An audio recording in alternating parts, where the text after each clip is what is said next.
আসসালামু আলাইকুম everyone, welcome back to my channel. আজ আমি আপনাদের সাথে শেয়ার করব healthy and tasty potato bread sandwich recipe. এটি তৈরি করা খুবই সহজ, অল্প কিছু উপকরণ দিয়ে ঝটপট তৈরি করতে পারবেন বাচ্চাদের টিফিনে বা বিকেলের নাস্তায়। চলুন তাহলে দেখে নিই রেসিপিটি কীভাবে তৈরি করছি। এখানে আলু নিয়েছি 2 থেকে 3টা সেদ্ধ আলু, এটা কাঁটা চামচ দিয়ে ম্যাশ করে নিয়েছি। এখন এর ভিতর দিয়ে দিব হাফ কাপ পেঁয়াজ বেরেস্তা, কয়েকটা কাঁচামরিচ কুচি, ধনিয়া পাতা কুচি, আদা রসুন গুঁড়া দিয়েছি 1 টেবিল চামচ, জিরা গুঁড়া দিয়েছি হাফ টেবিল চামচ ধনিয়া গুঁড়া দিয়ে দিয়েছি, চিলি ফ্লেক্স 1 টেবিল চামচ, আর দিয়ে দিচ্ছি লবণ স্বাদ মতো, আর দিয়ে দিচ্ছি একটু চাট মশলা। এখন সবগুলো উপকরণ ভালোভাবে মিশিয়ে নেব।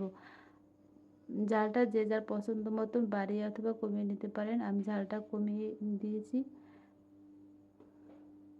এখন এটাকে ভালোভাবে মেখে একটা সাইডে রেখে দেব।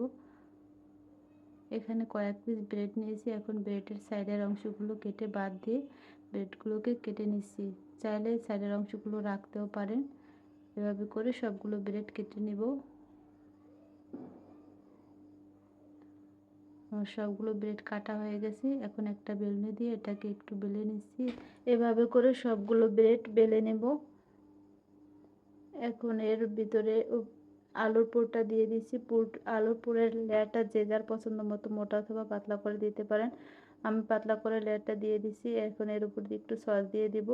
সসটা দেওয়ার কারণে স্যান্ডউইচটা খেতে অনেক টেস্টি হয়। এভাবে করে আমি সবগুলো স্যান্ডউইচ তৈরি করে নিচ্ছি। এখন স্যান্ডউইচগুলোকে কোট করার জন্য আমি একটা বেসনের ব্যাটার তৈরি করে নেব।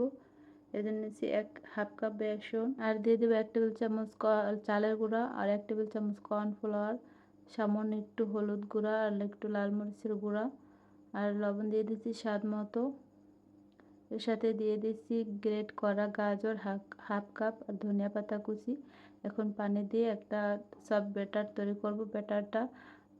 ব্যাটারটার কনসিস্টেন্সিটা হবে আমরা চপ তৈরি করার জন্য যেরকম ব্যাটার তৈরি করি, বেগুনের চপের জন্য ওরকম বেশি পাতলাও না ঘনও না, এরকম একটা কনসিস্টেন্ট ব্যাটার তৈরি করে নেব।